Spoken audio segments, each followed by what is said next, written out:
Boa tarde a todos. Eu sou Leonardo Feppel, sou co-moderador desse terceiro painel, painel número 3 de Justiça e Processo.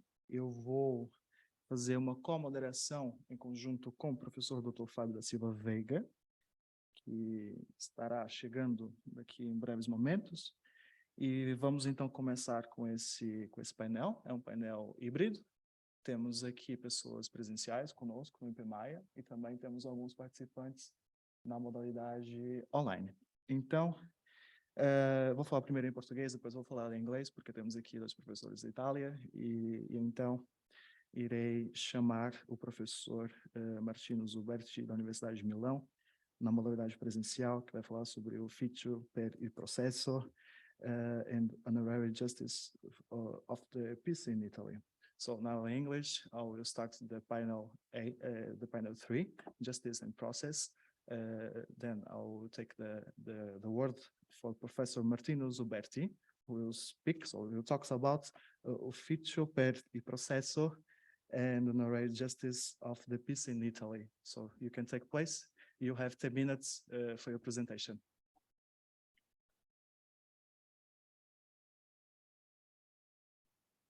Good evening, and thank you for the floor.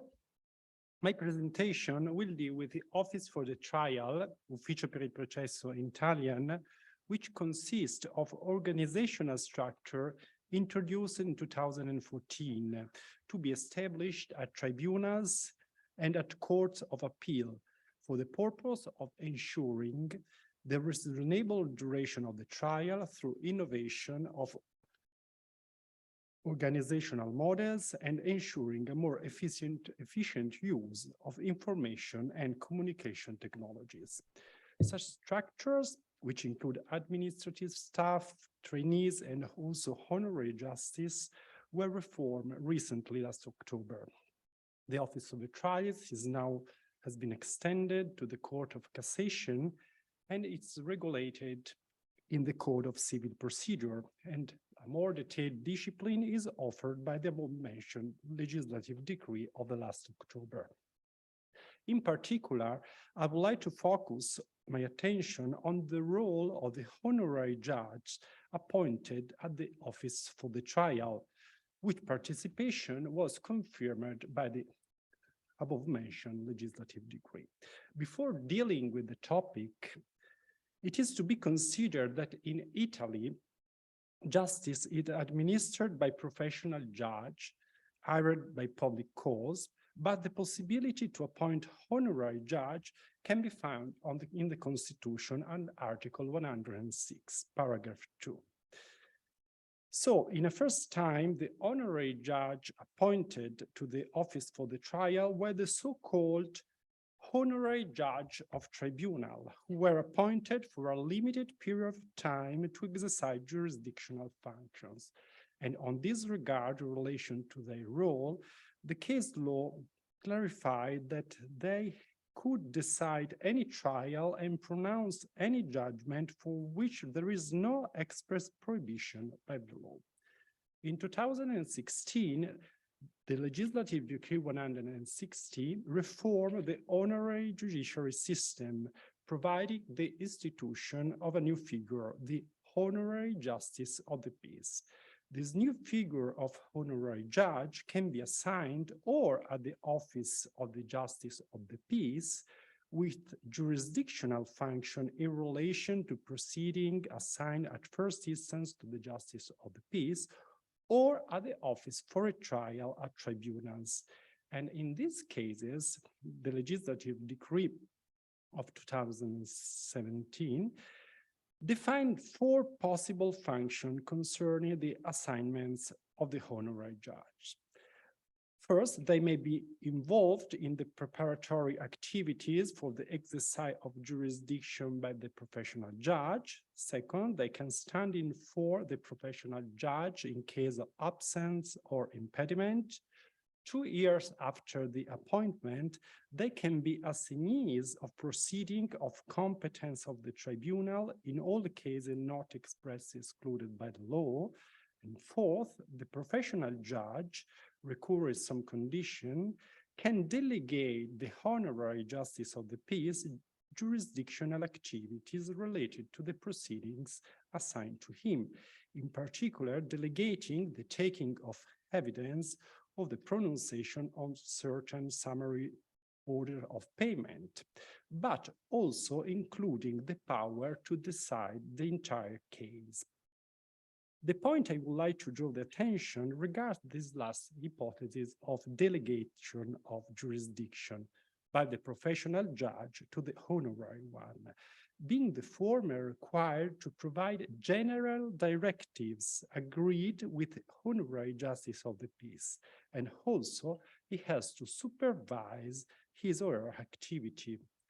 In this case, on one hand, the honorary justice of the peace can, when it cannot provide in conformity with the directives, can refer to the professional judge who will take the delegated act himself.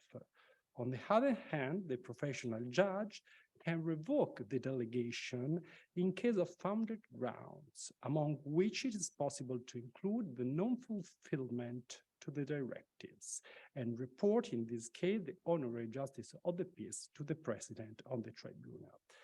The provision raised several constitutional issues, and in particular, I would like to focus the attention on the question of whether such a provision is compatible with Article 101, paragraph 2 of the Italian Constitution, which recognizes the principle of independence of judiciary, providing that judiciary is subject only to the law. It is not questioned that such guarantee applies to honorary judges as well. So the issue is to determine whether the exercise of jurisdictional function by a judge, namely the honorary one, under the directives received by the professional one, is consistent with the constitutional provision. According to one opinion, the incompatibility with the Constitution would be excluded on the ground that the directives would not be imposed, but only agreed between the professional and the honorary judge. But it sounds difficult, in my opinion, to imagine how a professional judge could agree such directives with a non-professional one. In addition, it is to be considered that the directives, even general, regard also the merit of the delegated jurisdictional activity. And so it's difficult to consider compatible this with the principle of independence of the judiciary. It could be wondered if the fact that the honorary justice of the peace can give back the case file so that the professional judge will proceed with the delegated text himself could be considered sufficient, could be considered enough to guarantee the independence of the delegated judge. But I think that the answer seems to be in the negative. So, and to conclude, it can be affirmed that, or it is to be excluded the possibility to delegate jurisdictional activity to honorary judge, to the honorary justice of the peace, when assigned to the office for the trial, or the delegation of such activity should not be limited by any directives received by another judge. Thanks for the attention.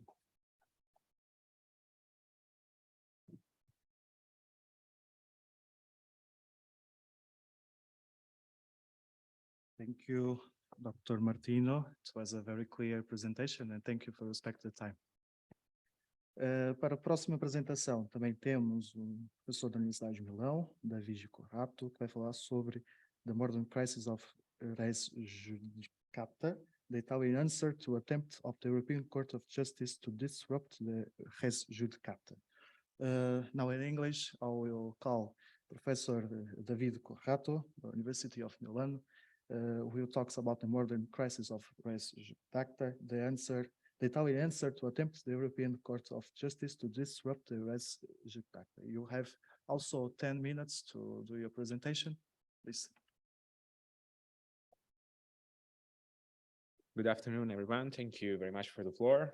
My presentation is about the modern crisis of res judicata and the Italian answer to the attempt of the European Court of Justice to disrupt the res judicata.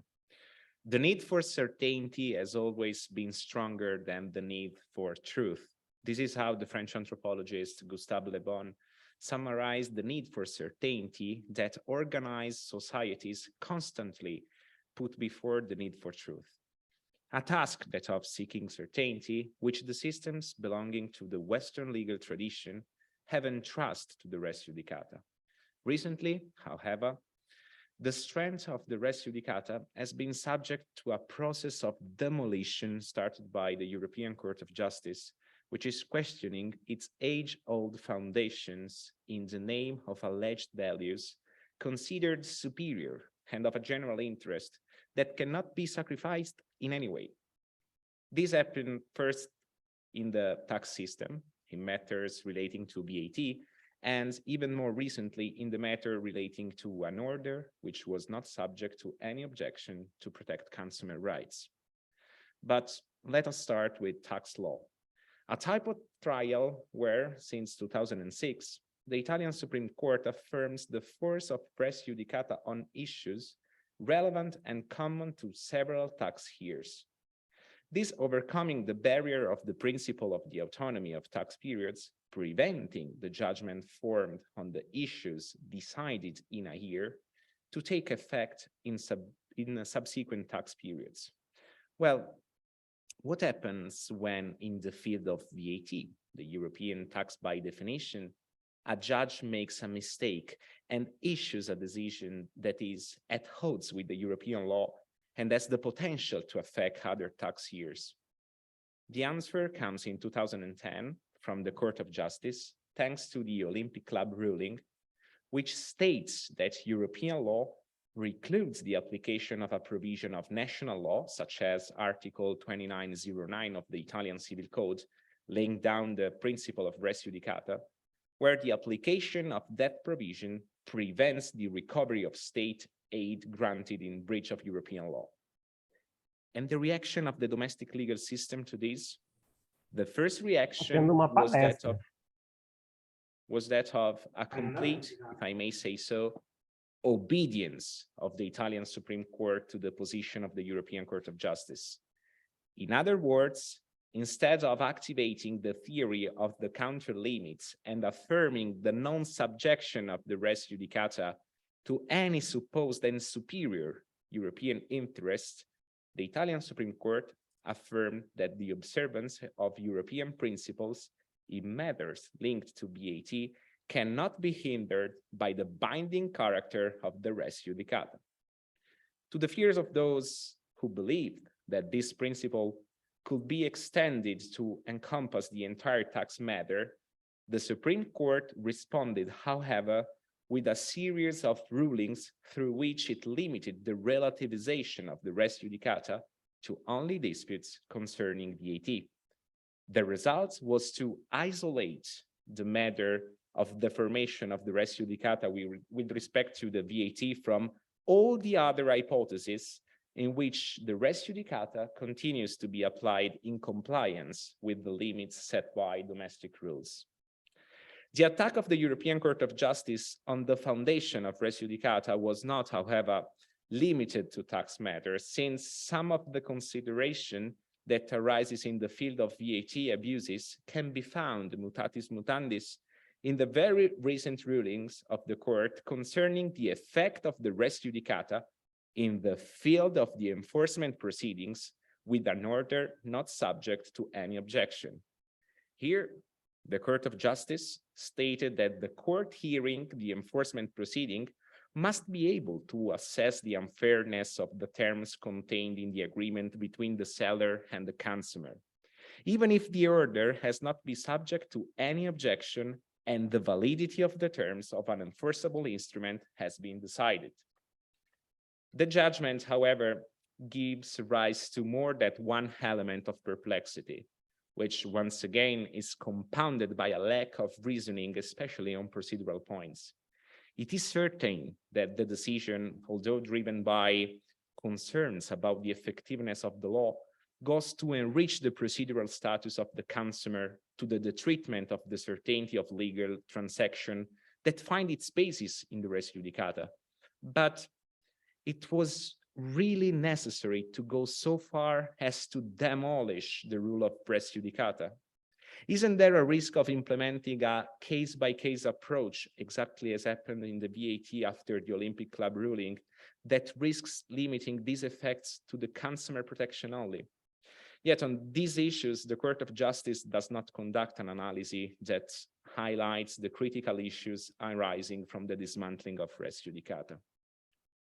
At this point, some questions arise. Are we witnessing the decline of the central role of the res judicata? Or are we living in an era in which we are witnessing an increasingly sectorialization of matters arising from the international dimension, where they are more protected, appear to be disengaged from the dictates based on the domestic rule? The feeling is that we are moving towards this second perspective, without, however, being fully aware of the consequences in terms of the resilience of the domestic legal system. To conclude, with regard to the famous dialogue between the courts and beyond the political implication that can arise from a further transfer of sovereignty to a body created to solve interpretative issues and not to dictate rules of general application, what we need to ask ourselves is, can the interpretation of an agreement among states go so far as to destabilize domestic systems? In other words, are we prepared to give up the need for legal certainty, which is the natural counterpart to the rule of res judicata, in order not to compromise a matter, which is certainly important, but of secondary importance if considered as part of a general system, such as that of alleged abuses in the field of VAT or consumer protection in the enforcement procedure? And even if we were prepared to accept such as an opening, it has not to consider the res judicata fully operative in the above-mentioned fields. Can we be sure that this will not be used as a bridgehead for the future deconstructuring of the discipline of the rule of the res judicata, with unpredictable consequences in terms of the stability of the entire domestic system? To posterity, to the Supreme Court, the arduous sentence. Thank you very much.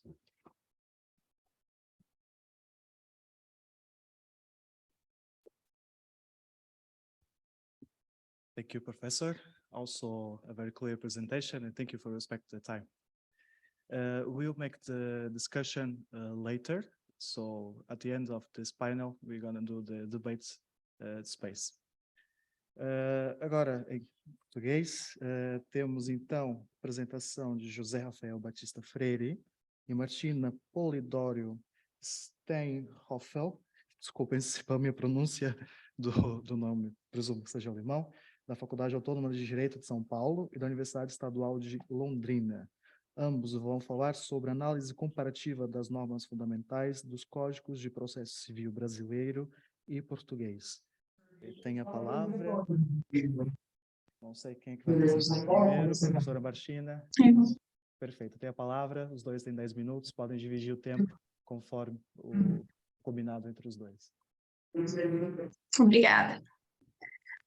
Primeiramente, boa tarde a todos, cumprimento a todos os presentes e serei muito breve na minha apresentação.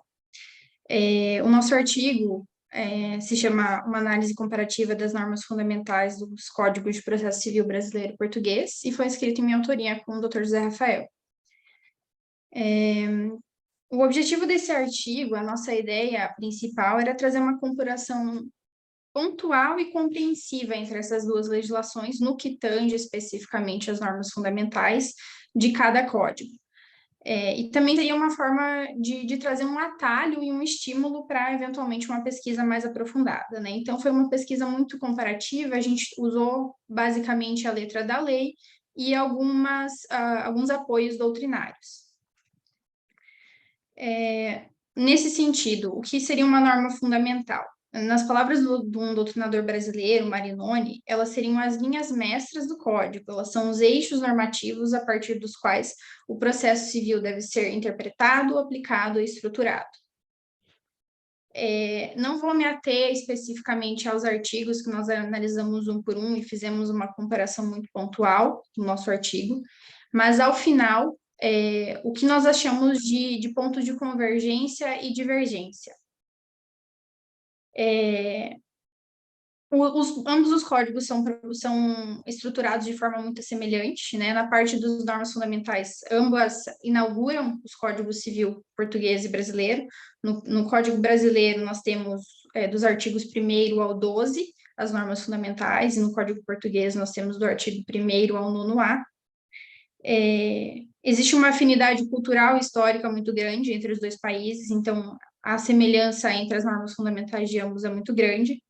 E também existem alguns princípios princípios universais do processo civil que a gente encontra também em várias legislações, que aqui também não foi uma diferença, né?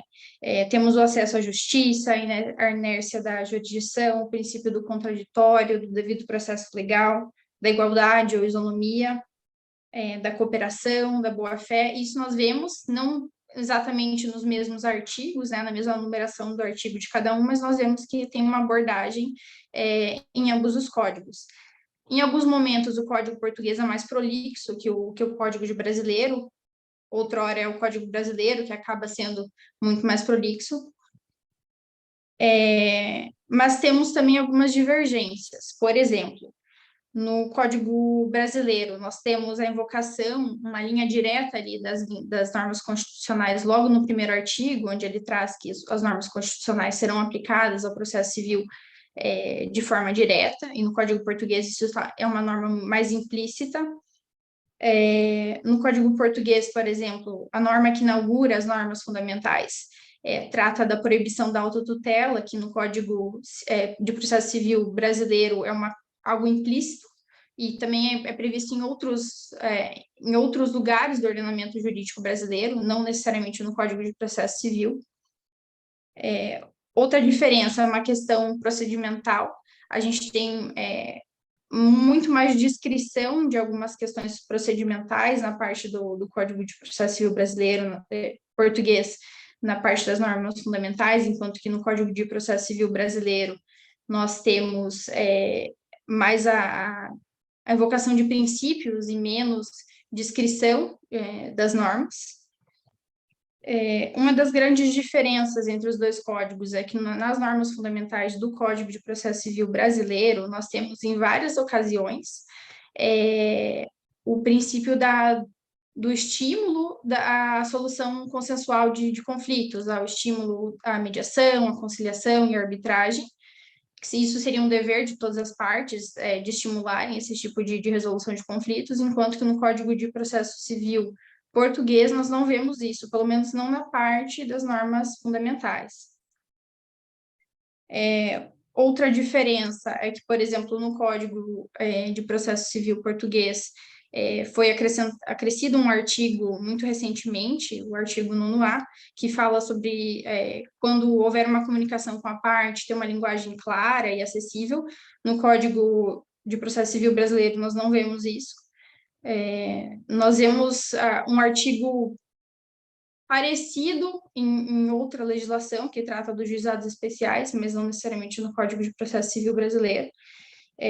E até no encerramento do nosso artigo, eu e o Dr. José Rafael, nós colocamos que isso seria algo muito interessante para o legislador brasileiro se espelhar, né, em trazer uma norma que realmente obrigue o judiciário a ser mais claro com as partes nas intimações, porque é uma coisa muito comum que nós temos é uma certa dificuldade na comunicação, né? Existe um juridiquês muito grande, muitas vezes, nas intimações com as partes. Isso seria algo interessante de trazer para o ordenamento brasileiro.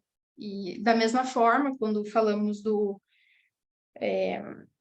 de algumas questões ali do incentivo à autocomposição, também seria, talvez, alguma inspiração para o legislador português trazer de maneira mais enfática no Código de Processo Civil respectivo. E encerramos o nosso artigo nesses tons, né? Mostrando que existem elementos de ambas as legislações que podem servir de inspiração uma para as outras e demonstrando que existem mais semelhanças do que divergências entre ambos os códigos, mas que cada um conserva as suas particularidades e a sua individualidade. Seria isso. Deixo minha palavra para o Dr. José Rafael, se ele gostaria de acrescentar algo, mas nossa apresentação já se encerrou. Tranquilo, doutora Martina, parabéns pela apresentação. É isso mesmo, pessoal. Obrigado. Ok, muito obrigado. Muito obrigado, professor José Rafael Freire, professora Martina. Vamos agora passar para a próxima apresentação, sendo certo que todos os comentários e debates serão feitos no fim desse painel, em razão do tempo. Eu chamo agora Kleber Casaro, Aline Rodrigues de Andrade e Rodrigo Blay dos Santos. Eu vejo aqui apenas a doutora Aline Andrade. Esse trio, digamos assim, representa a Universidade Estadual de Ponta Grossa e a Universidade Federal do Paraná, ambas do Brasil. E irão falar sobre contencioso civil notarial e registral pelas lentes do Supremo Tribunal Federal e do Tribunal de Justiça do Estado do Paraná. A doutora Aline tem, então, 10 minutos. A palavra é sua. Muito obrigada. Prezados e prezadas, boa tarde. Cumprimento o professor Dr. Fábio e o mestre Leonardo pelo brilhantismo na condução deste painel.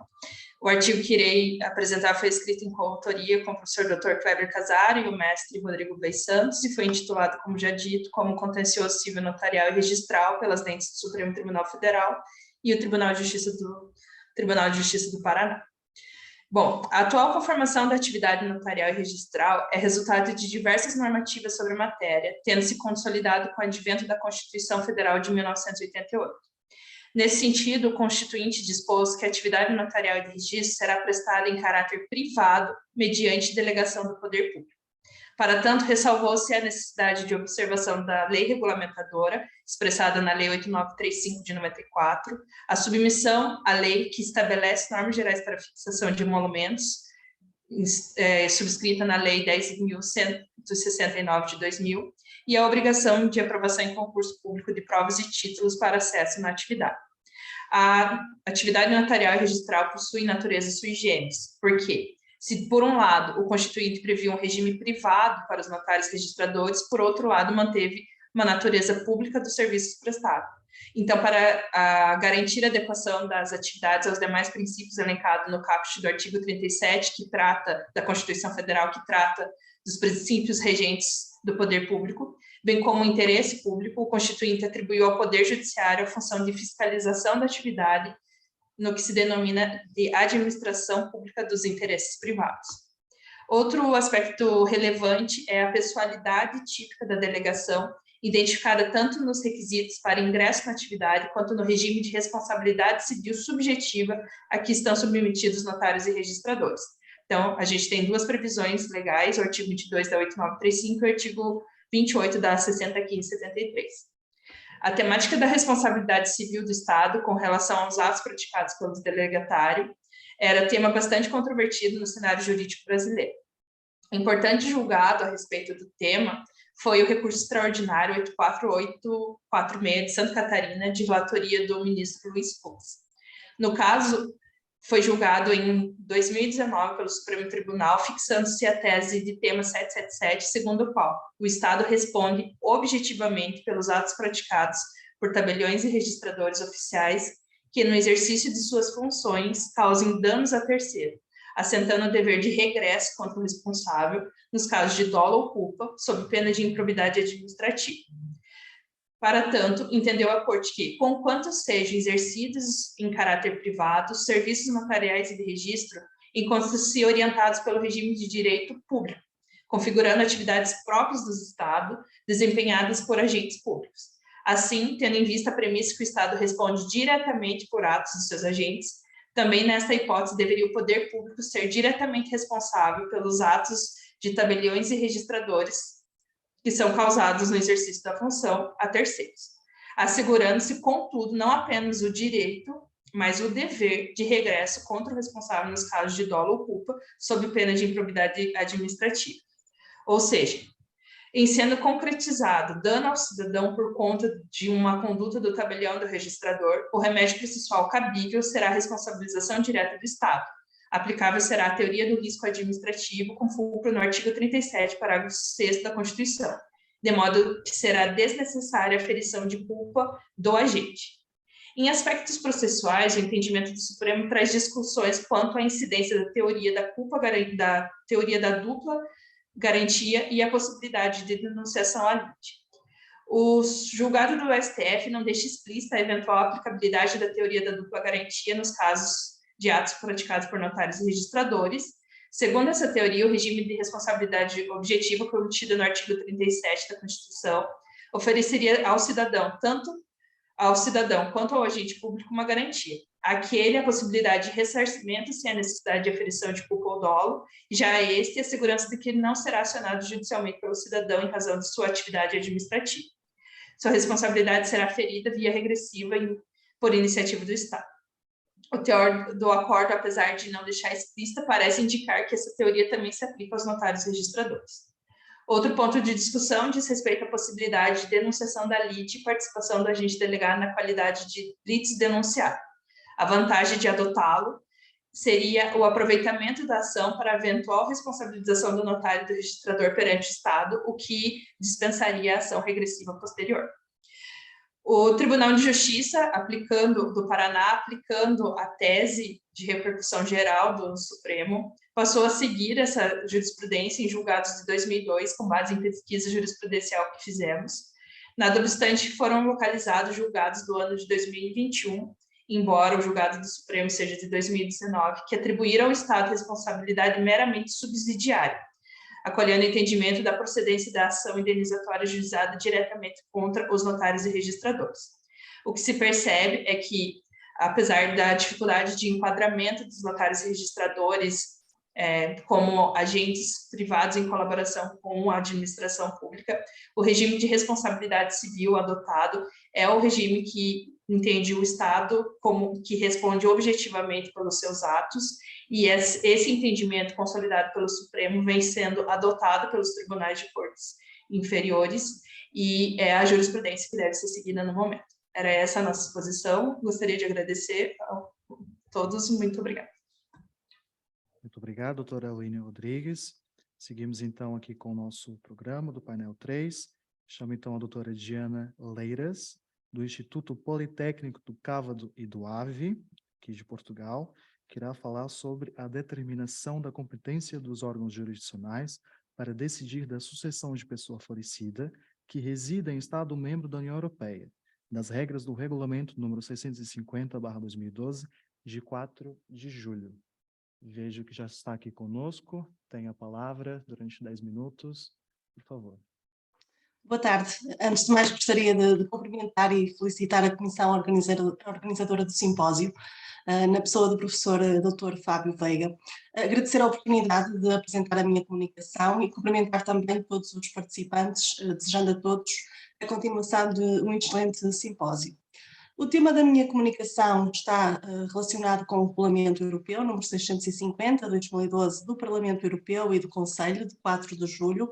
Este regulamento é relativo à competência, à lei aplicável, ao reconhecimento e à execução de decisões, bem como à aceitação e execução de atos autênticos em matéria de sucessões. E também cria um certificado sucessório europeu, sendo um regulamento que vincula os Estados-membros da União Europeia, com exceção de 2, da Irlanda e da Dinamarca. O regulamento integra um conjunto de regulamentos criados pela União Europeia para suprimir os entraves à livre circulação de pessoas, surgiu com o propósito de facilitar o tratamento de sucessões mortis causa, com incidência transfronteiriça, ou seja, de sucessões que têm conexão com diferentes Estados, por exemplo, a nacionalidade, através da residência habitual do falecido, da residência habitual dos herdeiros e a localização dos bens da herança. Através deste regulamento e das regras que estão previstas no mesmo, é possível ao decurso ou autor da sucessão planear a sua sucessão. Ora, um dos aspectos regulados pelo regulamento, e este regulamento vigora para as sessões abertas após 17 de agosto de 2015, inclusive, um dos aspectos regulados neste regulamento respeita à competência dos órgãos jurisdicionais para decidir a sucessão, de modo que deixe de verificar-se insegurança jurídica perante uma possível incompatibilidade de normas aplicáveis nos Estados-membros em matérias de conflito de jurisdição. É sobre este aspecto processual que versa a minha comunicação e, em primeiro lugar, é importante esclarecer que o conceito de órgão jurisdicional, para efeitos do regulamento, não coincide exatamente com o de tribunal.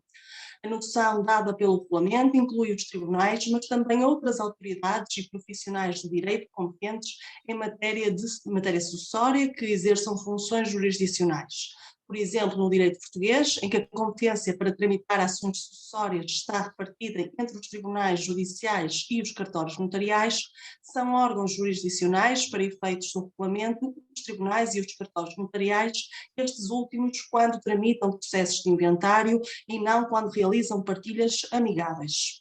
O critério geral de determinação da competência dos órgãos jurisdicionais, que está previsto no regulamento, é o da residência habitual da pessoa falecida, à data do óbito, e esse critério abrange o conjunto da sucessão. É um critério que coincide com o critério da lei aplicável, porque a lei aplicável é também, em princípio, da residência habitual do falecido. Este critério da residência habitual foi escolhido pelo legislador comunitário porque evita o problema da dupla nacionalidade. Por outro lado, facilita e simplifica, porque é mais provável que a maioria dos bens do falecido esteja no país da sua residência. É também um critério favorável à integração do imigrante, da pessoa que imigrou, porque passa a gozar do estatuto do país que escolheu para viver, mas é também um critério que levanta algumas dificuldades práticas, porque em certos casos não é fácil determinar a residência habitual do falecido. O regulamento dá alguns desses exemplos e também diz como é que, em alguns casos, se deve proceder para fixar a residência habitual do falecido, e temos dificuldades, por exemplo, no caso em que uma pessoa residia alternadamente em 2 países ou no caso em que faleceu pouco tempo depois de ter imigrado. Onde é que está a sua residência habitual, uma vez que ela podia ainda manter uma relação mais estreita e estável com o seu estado de origem. Coloca-se a questão de saber se a aplicação deste critério da residência habitual do falecido pode ser afastada pelo próprio falecido, pelo autor da sucessão, na altura vivo naturalmente, mediante atribuição de competência aos órgãos jurisdicionais de outro Estado-membro, ou seja, se é uma matéria que estava na disponibilidade do autor da sucessão, poderia, por exemplo, escolher serem competentes para tratar da sua futura sucessão os órgãos jurisdicionais do Estado-membro da sua nacionalidade, e esta questão coloca-se porque a lei permite que o autor da sucessão escolha a lei da sua nacionalidade para regular a sua sucessão, e pode fazê-lo através de disposição por morte. O certo é que o regulamento não permite ao autor da sucessão decidir a matéria da competência dos órgãos jurisdicionais, de cujos não tem poder de decisão nesta matéria, ao contrário do que sucede no âmbito da lei aplicável à sua sucessão. Então, a questão seguinte é se os herdeiros têm autonomia para decidir esta questão, ou seja, se não tendo o autor da sucessão, se os herdeiros, estando a tratar da sucessão, podem decidir atribuir competência a um órgão jurisdicional de um Estado membro diferente do Estado de residência do autor da sucessão. O regulamento e o Estado comunitário abre algumas possibilidades aos herdeiros, no entanto, todas essas possibilidades, e apenas são 2, elas têm como pressuposto que o autor da sucessão tenha escolhido a lei da sua nacionalidade. São, portanto, muito limitadas as exceções que o regulamento admite ao critério geral da residência habitual. Uma delas é a situação em que os herdeiros celebram um acordo de eleição de foro.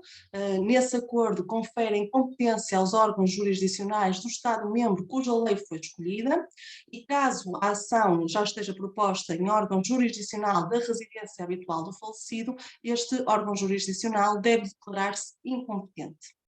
O acordo de eleição do foro tem de ser reduzido a escrito, tem que ser datado, tem que ser assinado pelas partes, mas o regulamento também admite que seja considerada a comunicação eletrónica entre as partes, desde que permita um registro duradouro. A outra possibilidade é que uma das partes pedir ao órgão jurisdicional do Estado-membro da residência habitual do falecido, que está a tramitar a sucessão, que se declare incompetente, e esse órgão jurisdicional pode, de facto, considerar-se incompetente para tramitar aquela sucessão, se considerar que os órgãos jurisdicionais do Estado-membro em que a lei foi escolhida estão mais aptos a decidir da sucessão, tendo em conta as circunstâncias concretas dessa sucessão, tais como a residência habitual das partes ou a localização dos bens. Devido ao princípio da sucessão unitária que está previsto no regulamento, os órgãos jurisdicionais de um Estado-membro podem ter competência para decidir a partilha de bens situados em Estados terceiros, Estados não vinculados pelo regulamento.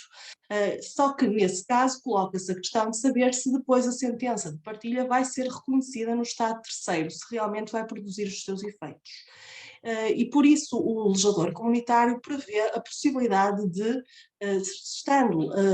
incluindo a sucessão de bens situados num Estado terceiro, o órgão jurisdicional chamado a decidir sobre a sucessão, a pedido de uma das partes, decidir não se pronunciar sobre um ou mais desses bens, se for expectável que a sua decisão relativamente a esses bens não será reconhecida ou declarada executória no Estado terceiro da situação do bem. Ora, concluo dizendo que este regulamento era muito necessário, portanto fazia muita falta para regular as sucessões transfronteiriças, desde logo porque pode haver incompatibilidade ao nível das legislações internas quanto aos critérios de competência a aplicar, facilita o tratamento de sucessões transfronteiriças, mas é necessário que este regulamento seja efetivamente introduzido na cultura jurídica para que os cidadãos saibam da possibilidade de escolher a lei aplicável à sua sucessão, que é uma escolha muito restrita, porque só podem escolher a lei da sua nacionalidade, mas a partir do momento em que fazem essa escolha, abrem a possibilidade que seja afastado o critério da residência habitual do falecido para a determinação da competência dos órgãos jurisdicionais. E só nesse caso em que o autor da sucessão escolheu a lei da sua nacionalidade é que, de facto, essas exceções à regra da residência habitual do falecido podem ser aplicadas. Era isto, agradeço a atenção. Muito obrigado, doutora Diana Leiras, pela sua excelente exposição, por respeitar também o tempo de 10 minutos. E eu, então, vou chamar o co-moderador deste painel, o professor Dr. Fábio da Silva Veiga, passando, então, a palavra de moderação desse mesmo painel.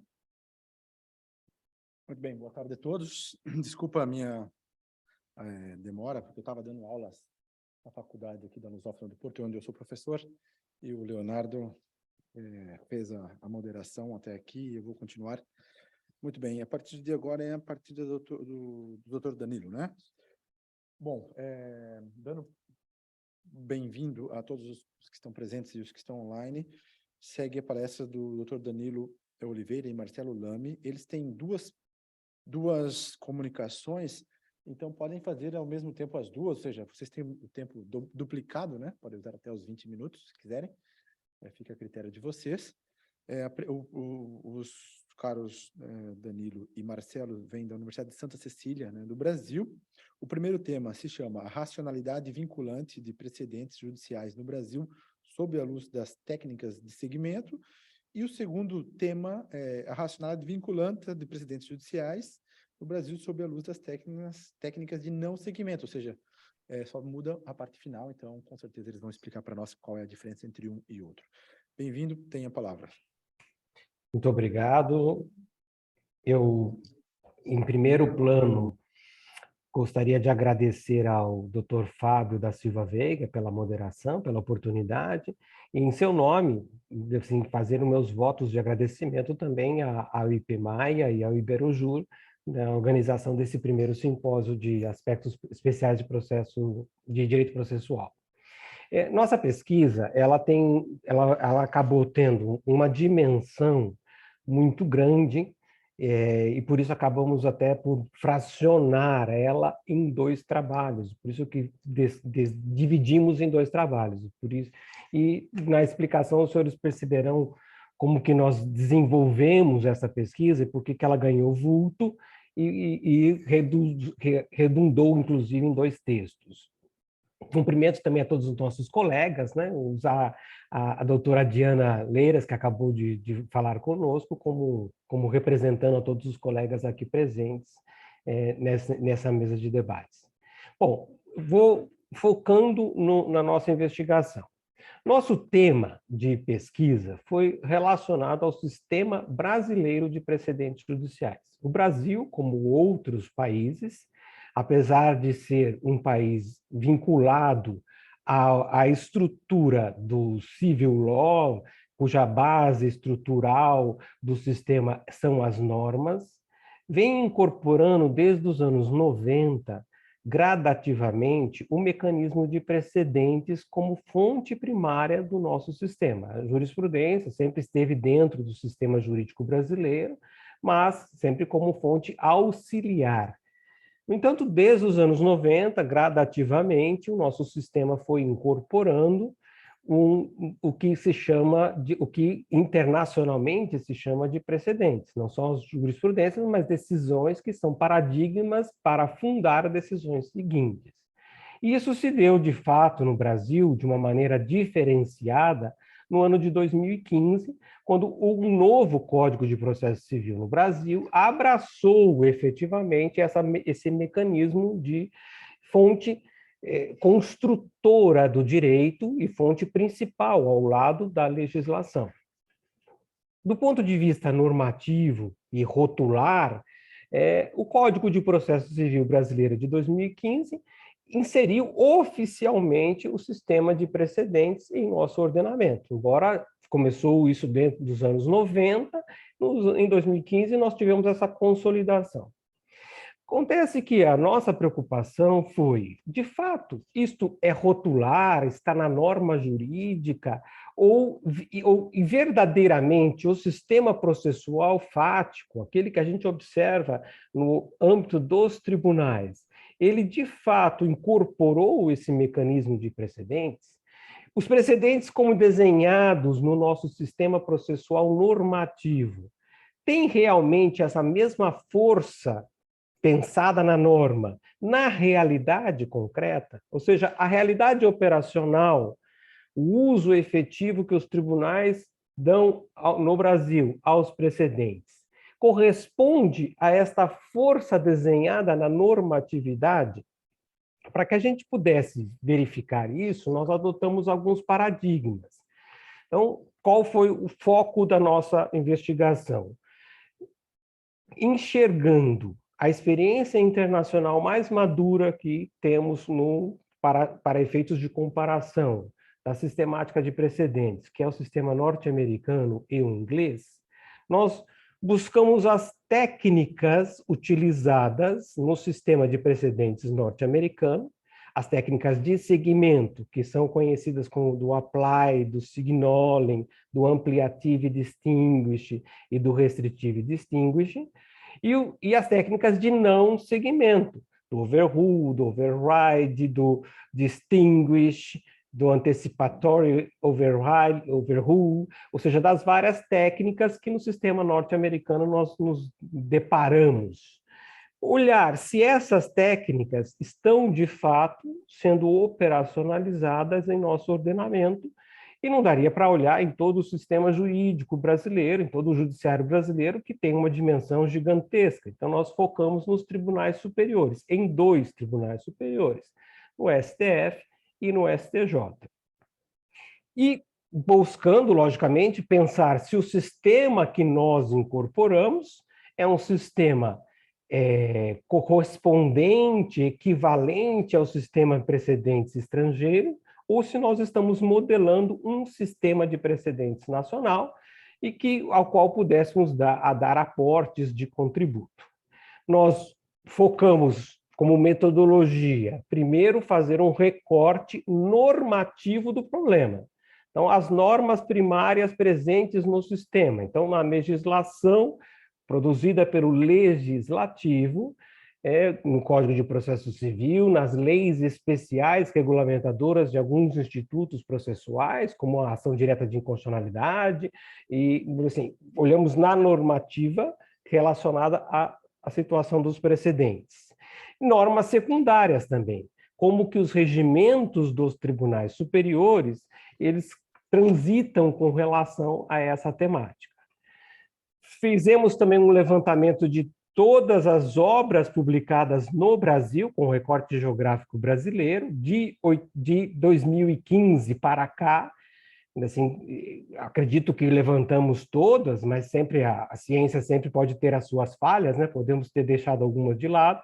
Todos os livros publicados especificamente sobre precedentes, e um recorte de revistas, de artigos de revistas, em um portal concreto, no portal de revistas eletrônicas da Revista dos Tribunais, ou seja, de um conjunto de revistas publicadas por esta editora, que é uma das editoras mais significativas dentro do espaço brasileiro com relação a várias temáticas do direito.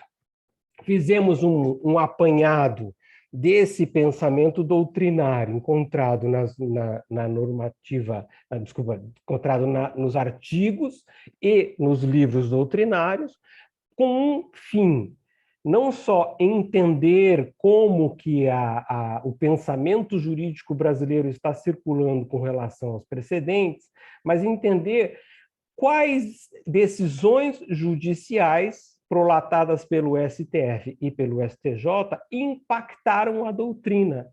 Quais decisões do STJ e do STF são citadas por estes doutrinadores como os casos paradigmáticos que consolidam determinadas técnicas de precedentes? Então, nós fizemos um esquadrinhamento das normas, fizemos um esquadrinhamento da doutrina para identificar os casos, e aí demos o nosso salto de construção do Dr. Danilo de Oliveira e meu, né, com o nosso olhar. Dúplice, um olhar estruturalista que tentou identificar o que é necessário ter em cada técnica na visão dos nossos tribunais e na visão dos nossos doutrinadores. Quando eu falo apply lá nos Estados Unidos, eu tenho um significado revelado pela prática, pela praxis norte-americana. Quando eu uso o apply no direito brasileiro, quer dizer a mesma coisa? Ou quais são, então, os elementos estruturais essenciais da técnica do apply no direito brasileiro, segundo as normas vigentes e segundo a prática dos tribunais? Ou, quando eu falo apply, eu falo a mesma coisa do signolen, do ampliative distinguish, do restritive distinguish. E, de um outro lado, se algum contexto processual momentâneo, esse é o olhar hermenêutico, tem levado o tribunal a mutar estas técnicas de seguimento ou de não seguimento. Nós nos debruçamos sobre diversos casos paradigmáticos, identificando o discurso coletivo dos julgadores. Não é um discurso de um ministro, é um discurso da coletividade dos ministros em cada caso. Ou seja, isso trouxe muito material, e por isso acabamos decidindo por cindir a investigação em 2/3 pela limitação que havia no edital deste simpósio quanto ao número de páginas. O resultado que nós atingimos. Então, eu vou apresentar o resultado só da primeira investigação, que é da investigação das técnicas de segmento. As técnicas de segmento, o apply, que é conhecido como seguir, assim, que pode ser explicado como seguir aquilo que já foi pensado, replicando as suas justificativas, a regra de decisão, mas sem muitas considerações, invocar um caso anterior para dar a mesma decisão para um caso novo, usando o caso anterior como fundamento. Nosso ordenamento jurídico exige normativamente, no artigo 489, inciso 5, que fique explicitado pelo julgador que os elementos fáticos e os argumentos jurídicos anteriores são similares. E que, ficando explicitado isto, explicitando não só a decisão, mas explicitar os fundamentos da decisão para que um novo caso, ao ser decidido por essa técnica do apply, seja explícita. Isso não se exige no sistema norte-americano, simplesmente se invoca. Aqui no nosso, nós demos esse passo um pouco mais profundo.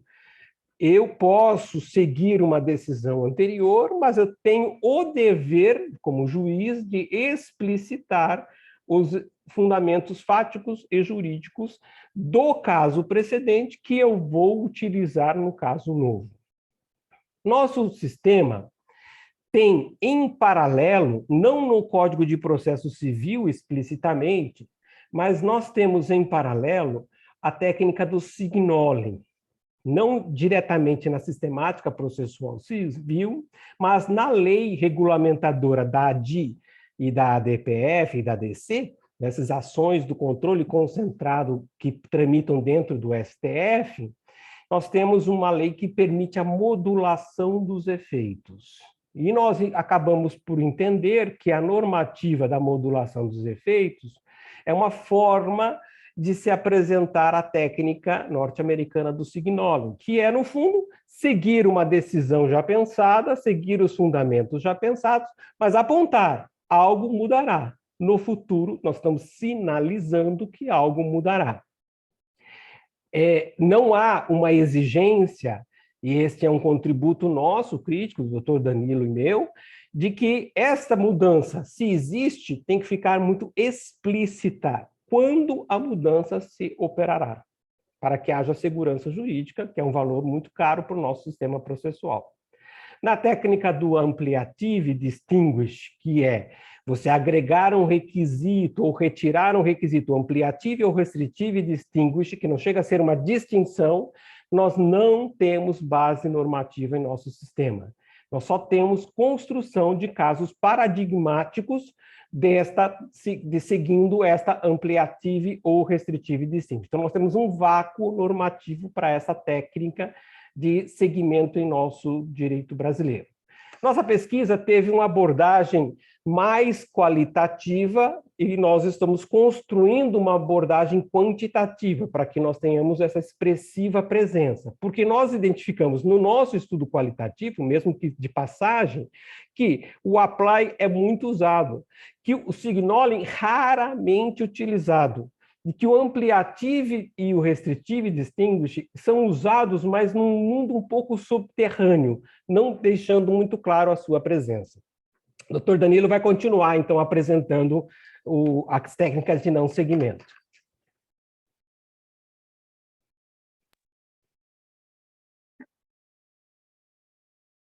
Boa tarde a todos. Então, prosseguindo aqui com a comunicação iniciada pelo professor Marcelo Lamy, eu já avanço para as técnicas de não seguimento ou de rejeição dos precedentes judiciais.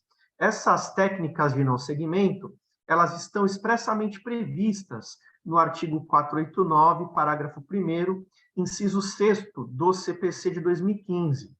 Essa norma jurídica prevê tanto a distinção quanto a superação do precedente, ou seja, quando que aquela decisão anterior deixará de ser um precedente, deixará de ser aplicada no caso sob julgamento. A nossa investigação concluiu que tanto a distinção pura quanto a distinção inconsistente, tanto a superação total quanto a superação parcial, todas essas quatro, essas duas possibilidades, a distinção e a superação, na verdade, se transformam em quatro, todas elas abarcadas normativamente pelo CPC de 2015, pelo artigo 489, parágrafo 1º, inciso 6º. Alguns detalhes são importantes que nós compartilhemos com as senhoras e com os senhores. Em primeiro lugar, na distinção pura, o que há é uma solução excepcional para aquele caso, não é?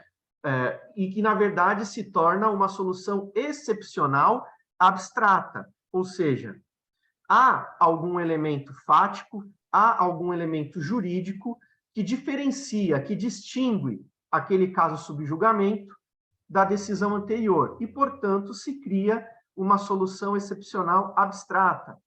Já na distinção inconsistente, nós temos uma singularidade, um caso sui generis, onde, então, será decidido algo apenas e tão somente para aquele caso.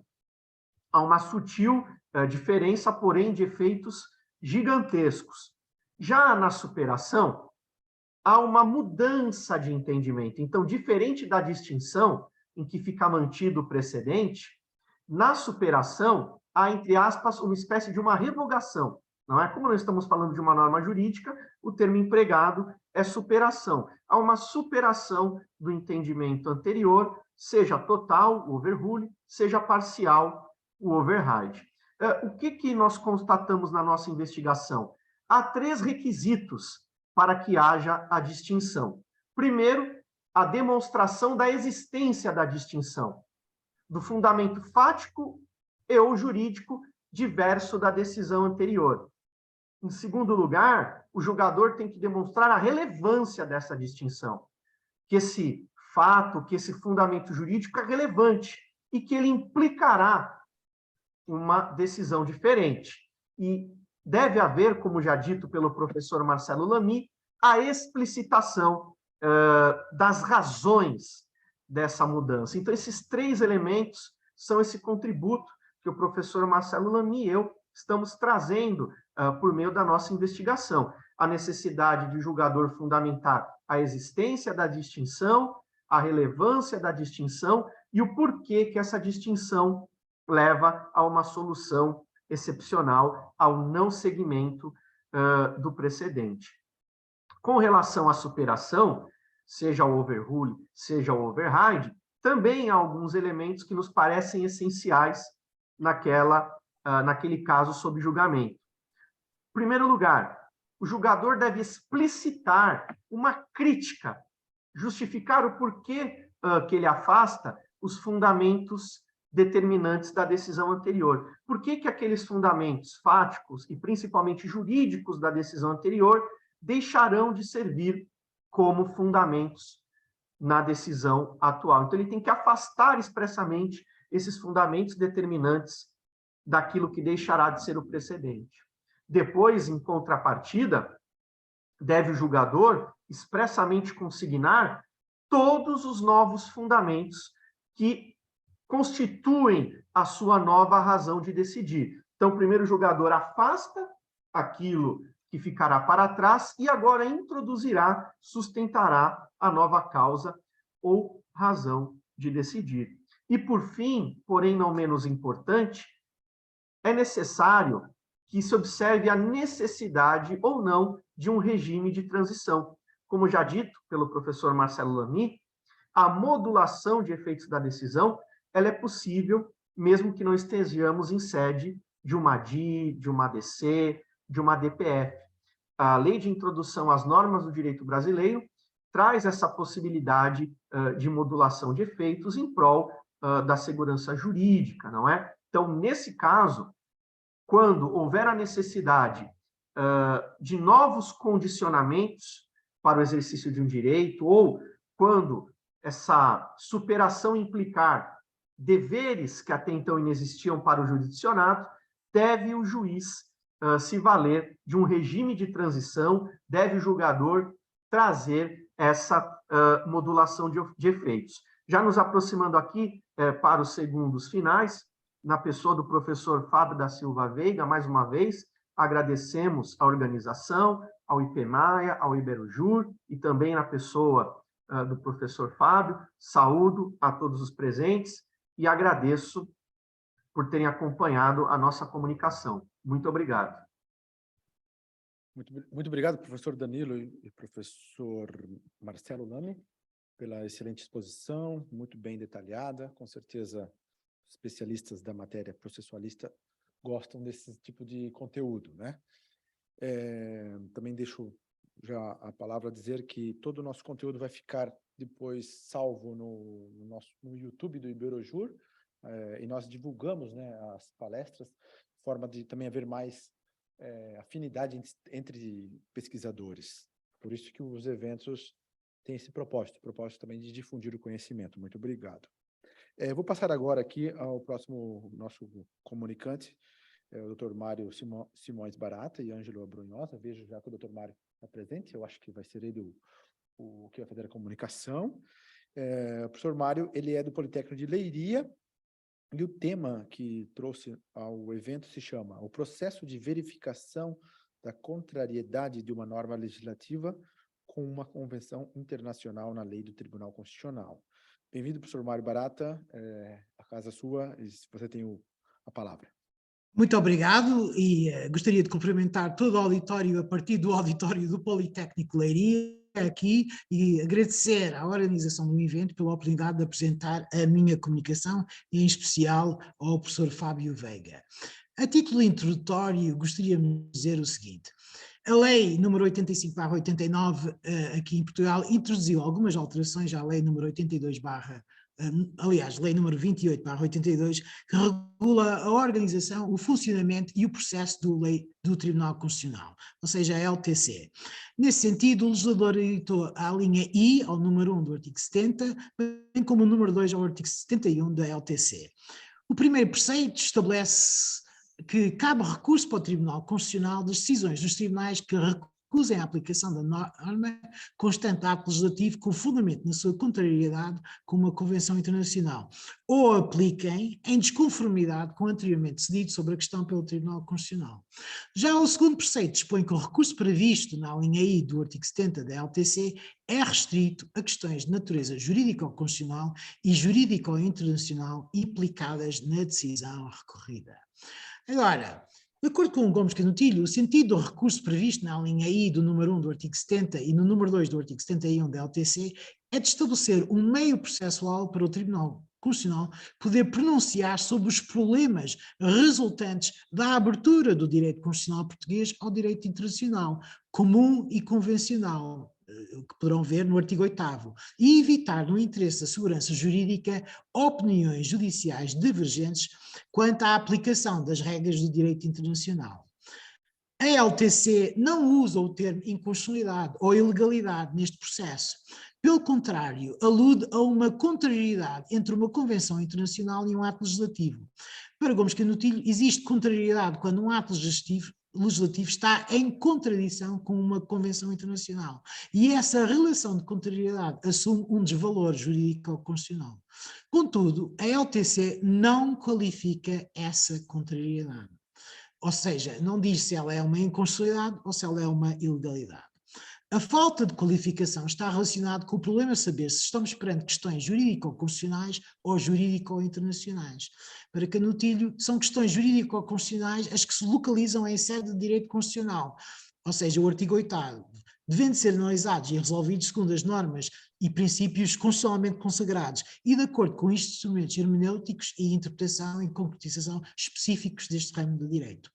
O autor engloba neste tipo de questões o sistema de incorporação de normas internacionais no direito interno e os problemas atinentes à posição hierárquica das normas de direito internacional, bem como os problemas conexos com a qualificação de normas reguladoras de atos ou relações internacionais.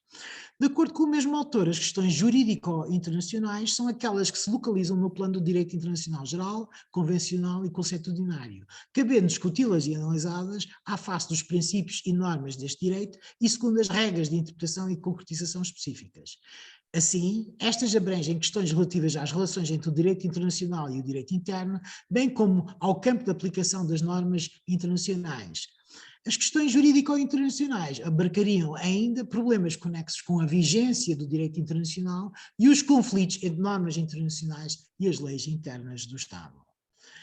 Em termos de pressupostos de admissibilidade, o legislador estabeleceu um recurso para o TC verificar se existe uma norma de direito internacional e qual o seu valor no plano das fontes de direito interno. Em dois casos, assim, existe recurso de uma decisão judicial que recusa a aplicação de norma constante de ato legislativo com fundamento na sua contrariedade com uma convenção internacional, e 2, de decisão judicial que aplica uma norma de ato legislativo em desconformidade com o anteriormente decidido sobre a questão pelo Tribunal Constitucional. A LTC arruma este processo no capítulo referente à fiscalização concreta, dado que o ponto de partida do mesmo reside numa decisão de um tribunal. Em concreto, o objetivo é verificar as questões jurídico-constitucionais e jurídico-internacionais implicadas na decisão. O recurso permite ainda verificar a vigência ou não de uma norma convencional ou se esta deixou de vincular o Estado português. Em termos de requisitos subjetivos, para além dos requisitos objetivos, a LTC disciplina os requisitos subjetivos subjacentes ao processo. Neste sentido, as partes têm legitimidade para recorrer nos termos consagrados para a fiscalização concreta e o Ministério Público é obrigado a recorrer quando estão preenchidos os pressupostos constantes do número 3 do artigo 72 da LTC. Em termos de efeitos, por fim, o Tribunal Constitucional não julga os atos legislativos como sendo inconstitucionais ou ilegais. De acordo com Canutilho, o Tribunal prefere uma sentença de natureza declaratória, através do qual se reconhece a justeza ou não justeza da decisão do Tribunal ACO, que recusou a aplicação de uma norma legislativa contrária a convenções internacionais ou aplicou a mesma norma em desarmonia com anteriores sentenças do Tribunal Constitucional. Assim, existem dois tipos de decisões neste processo: decisão de provimento de contrariedade e de não provimento de contrariedade. Se o TC preferir uma decisão de provimento de contrariedade, a decisão do Tribunal faz caso julgado no processo relativamente às questões de natureza jurídica ou constitucional ou de natureza jurídica ou internacional. Na eventualidade do Tribunal preferir uma decisão de não contrariedade, o Tribunal recorrido fica vinculado à decisão do Tribunal Constitucional e não pode desaplicar a norma legislativa por causa da sua contrariedade com normas convencionais internacionais. Agora, em termos de aplicações práticas, vimos a aplicação prática muito recentemente num processo que ficou na história do Tribunal Constitucional Português, porque marca o primeiro pedido prejudicial do Tribunal. O processo de verificação de contrariedade de uma norma legislativa como a Convenção Internacional na lei do Tribunal Constitucional está na base do recurso que disputou o primeiro pedido de reenvio prejudicial do Tribunal Constitucional Português no Acórdão 711/2020.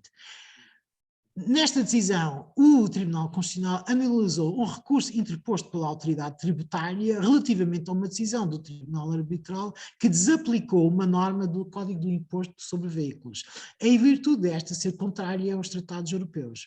Em concreto, verificou-se que o Tribunal Arbitral recusou aplicar o artigo 11º do Código do Imposto sobre Veículos, aprovado pela Lei 22A/2007, dada a sua desconformidade com o direito da União Europeia, designadamente o artigo 110 do Tratado sobre o Funcionamento da União Europeia, que era aplicável na ordem jurídica interna por força do número 4 do artigo 8º da Constituição da República Portuguesa.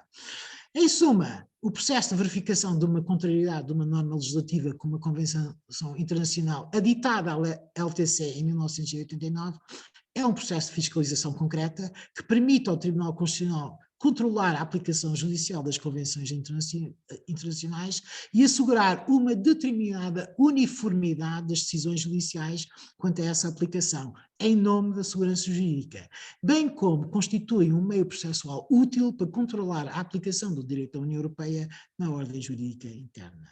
Muito obrigada pela vossa atenção. Muito obrigado, professor Mário. Excelente exposição. Temos agora a próxima conferencista, que é a doutora Patrícia Ferreira Rocha. Não sei se está presente. Está lá, professora Patrícia Rocha. Ela é da Universidade do Minho, aqui de Portugal. E o tema se chama A Insuficiência ou Suficiência da Prova Científica nas Ações de Estado de Filiação e a Possível Repercussão da Multiparentalidade Genética no Direito Português.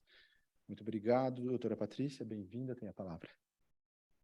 Obrigada, doutor Fábio. Inicialmente, gostaria de agradecer a toda a organização do evento, em nome da IPMAIA, do Iberuju, pela oportunidade de apresentar o meu artigo aqui, intitulado A Insuficiência ou Suficiência da Prova Genética, da Prova Científica nas Ações de Estado da Filiação, tomando como referência um caso julgado aqui em 2019 pela Justiça Brasileira, em que o juiz aplicou a tese da multiparentalidade em relação a 2 pais biológicos. Queria também saudar todos os painelistas que estão aqui compartilhando do evento comigo, tanto aqueles que se encontram presencialmente na IPMAIA, como os que, como eu, estão apresentando suas ideias e seus resumos, seus artigos virtualmente.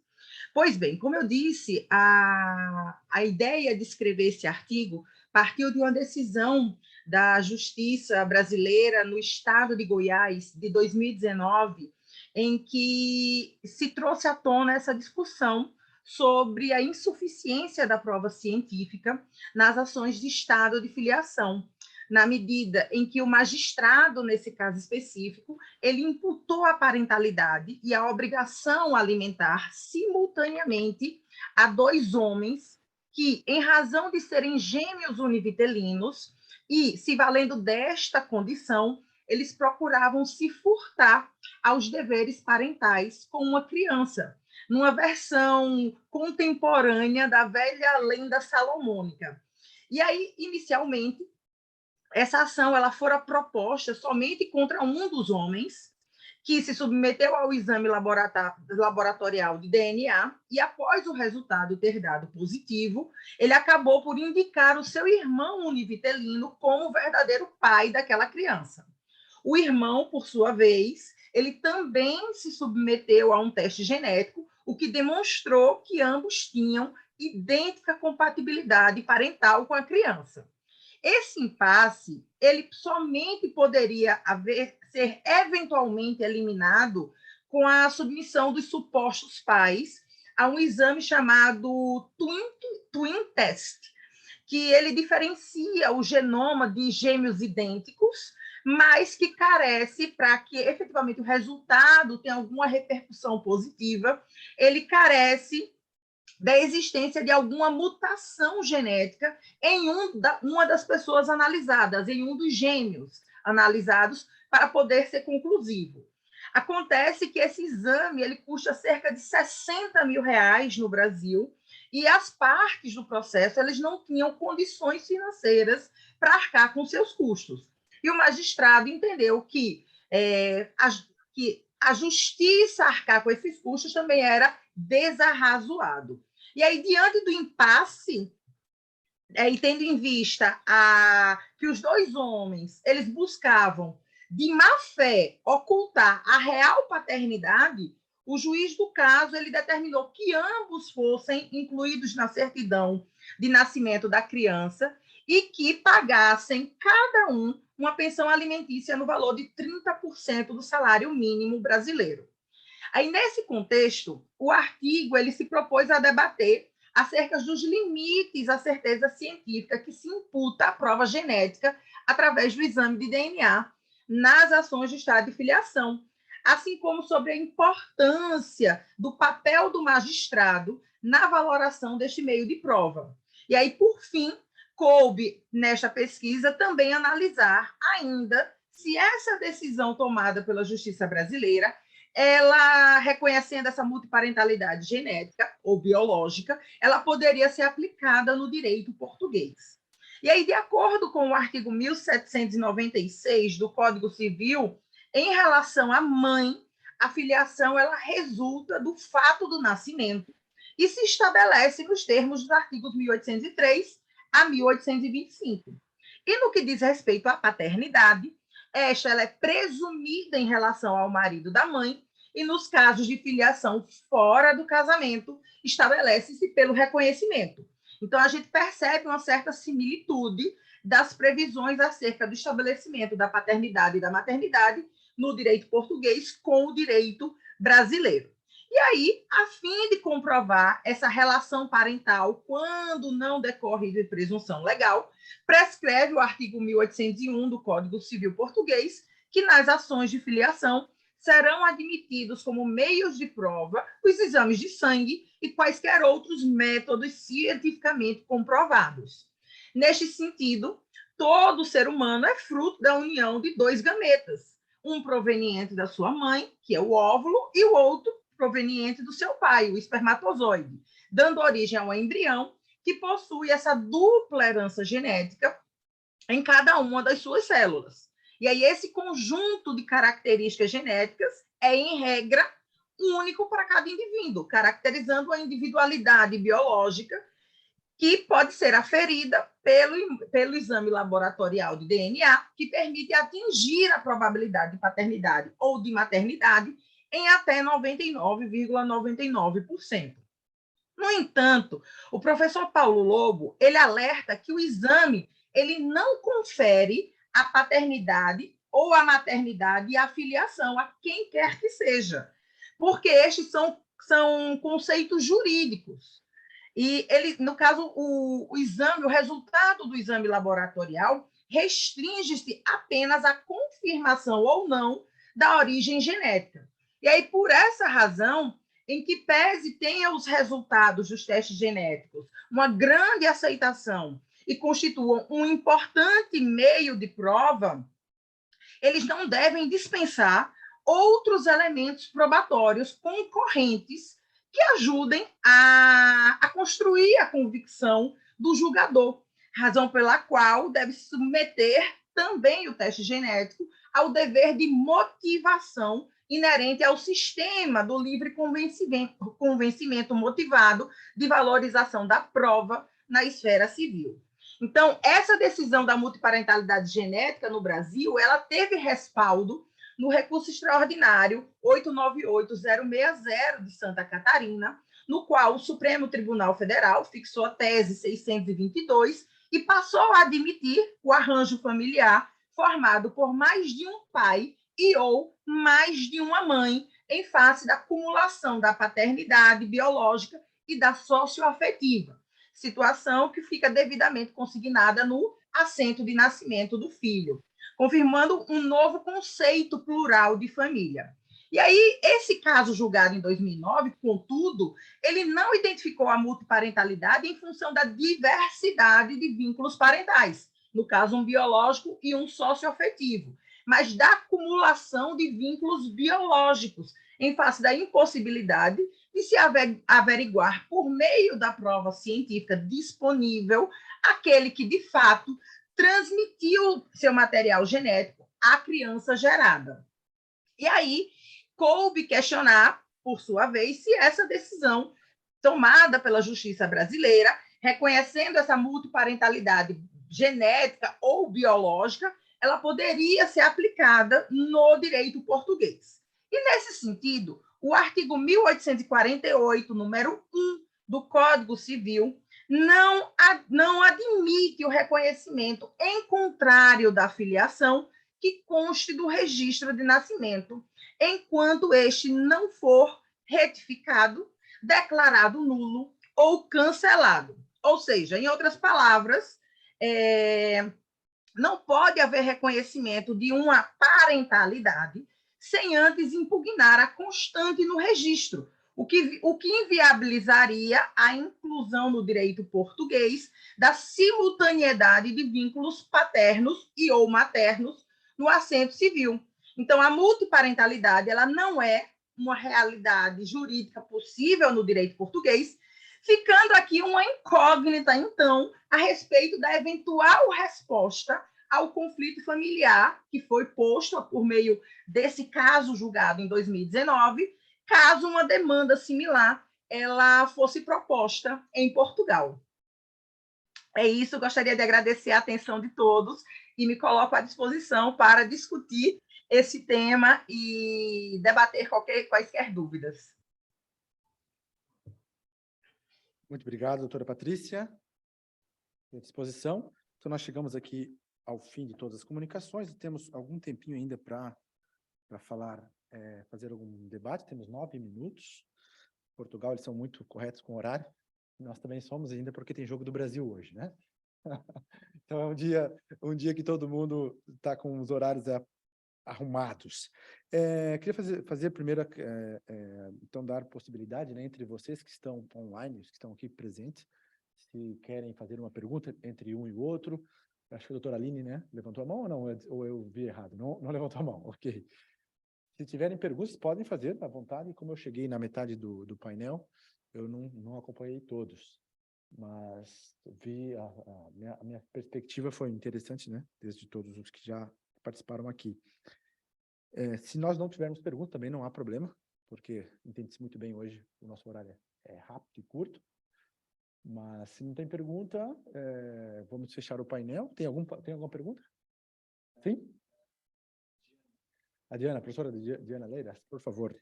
Sim, só queria mesmo comentar relativamente à intervenção da professora Patrícia, em primeiro lugar que foi uma excelente intervenção, mas que de facto é um caso em Portugal já colocado nesses termos.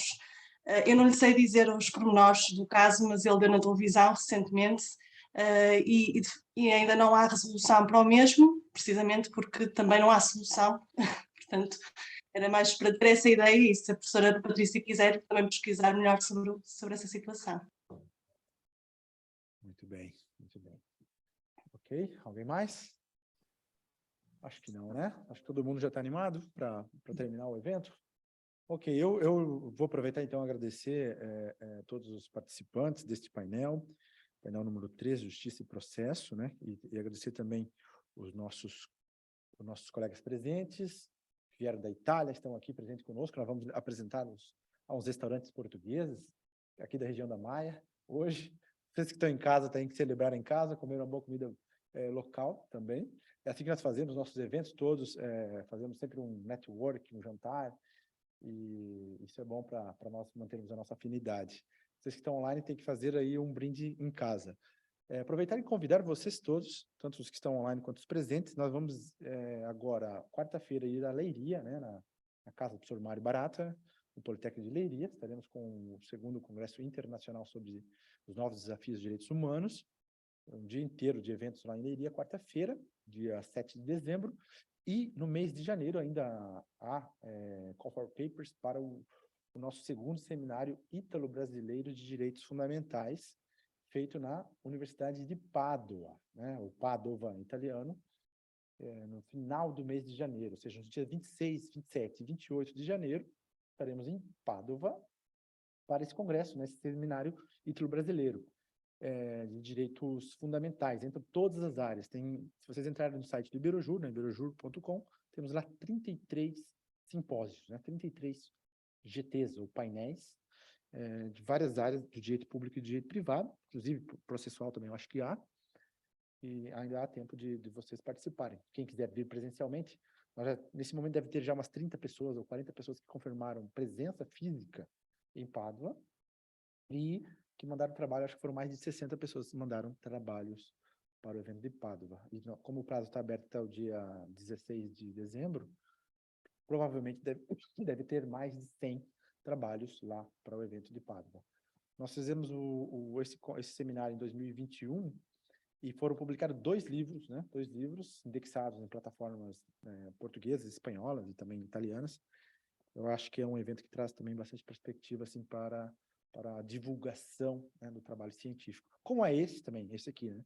Esse é o nosso primeiro evento de direito processual. Eu fiquei bastante feliz, né, como coordenador e também como presidente do Iberojur, porque eu não imaginava que íamos ter 4 painéis de direito processual, né, na área processual, porque não é fácil nós chegarmos do público de direito processual, porque me parece que está bastante reduzido. Não sei se vocês são processualistas aí, eu tenho participado em outros eventos de direito processual, mas eu não conseguia encontrar pessoas do direito processual. Mas nós fizemos uma aposta, né, no tema de direito processual. O professor Lourenço Burrosta, que é catedrático de direito processual, esteve aqui hoje de manhã, dando a palestra presencial aqui conosco, de Salamanca, apoiou bastante o evento. Na Itália também, os italianos, os colegas que estão aqui presentes, também foram convidados para vir aqui. Eu acho que é um tema que a gente pode voltar a repetir, né, na área do processual, porque pega todos os processos, todos os âmbitos processuais, e Portugal não tem uma tradição muito forte no direito processual, pelo menos por agora, né? Vocês que estão mais dentro da área, eu acho pouco professores de direito processual. Não consigo nem convidar muita gente de direito processual, né? Sei que a Diana é da processualista, mas tem mais gente, né, de direito processual em Portugal, não há tanto isso aqui para a gente convidar. Mas eu espero que com este evento nós conseguimos fazer um espaço do direito processual dentro do Iberojur, né, para que nós possamos fazer mais atividades. E vocês que estão aí no Brasil, aqui em Portugal, né, em outras faculdades, tiverem interesse de levar este evento para as vossas faculdades, também nós fazemos isso, né? Porque o evento ele nasce em uma universidade e depois ele vai passando para outras, porque essa é a intenção do Iberojur, fazer a integração do conhecimento, né? A integração do conhecimento. Então, esse evento pode ser também feito em outras universidades, de maneira presencial, híbrida. O online 100%, já nós não queremos mais 100% online, queremos sempre fazer alguma coisa presencial também, né? É isso, deixo então aberto aqui o nosso espaço do Iberaju para todos vocês, convidando vocês a participar dos nossos projetos, né? São bem-vindos, da minha parte, sempre muito bem-vindos, e agradecer a presença de todos, e nos encontramos no próximo evento. Até logo. Vamos fazer o encerramento daqui a pouquinho, só esperar acabar o outro evento.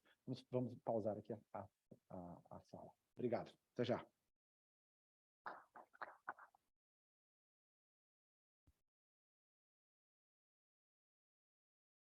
Parar um pouquinho. Na pausa. Isso. Tem uma pausa.